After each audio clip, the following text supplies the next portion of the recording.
மோகினி. இந்த பேரை கேட்டாவே எல்லாருக்குமே ஒரு அழகான பேய் பெண் உருவம் தான் ஞாபகத்துக்கு வரும். ஆனால் விஷ்ணு எடுத்த ஒரே பெண் அவதாரம் தான் இந்த மோகினி. மோகினி அப்படிங்கிறது முன்னாடி வர்ற மோக தெய்வீக மாயை, நல்ல விஷயங்களுக்காக மட்டுமே அழகை பயன்படுத்தக்கூடியவங்க தான் இந்த மோகினி. அசுரர்களும் தேவர்களும் பார்க்கடலை கடைஞ்சு அமிர்தத்தை எடுக்கும் போது அமிர்தம் அசுரர்கள் கைக்கு போகுது. மோகினி அங்க நடனம் ஆடி அசுரர்களை திசை திருப்பிட்டு அந்த அமிர்தத்தை தேவர்களுக்கு மட்டும் கொடுத்து உலகத்தோட சமநிலையை காப்பாத்துறாங்க.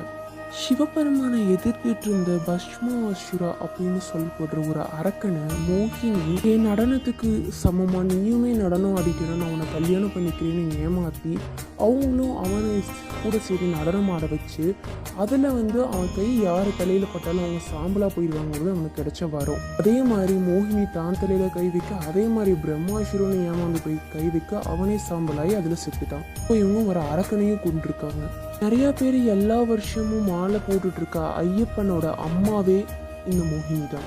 விஷ்ணுவோட அவதாரமான மோகினிக்கும் சிவபெருமானுக்கும் பிறந்தவர் தான் சபரிமலையில் இருக்க ஐயப்பன். பாரதம் மற்றும் பகவத்கீதையிலேயே ஒரு சின்ன இடத்துல நம்மளால மோகினியை பார்க்க முடியும்.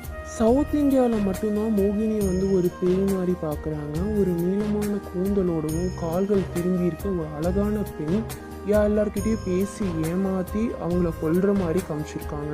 நார்த் இந்தியாவில் இவங்கள மகாலாஷான்னு கூப்பிடுறாங்க. ஆனால் மோகினி பேய் கிடையாது, அவங்க விஷ்ணுவோட ஒரே பெண் அவதாரம்.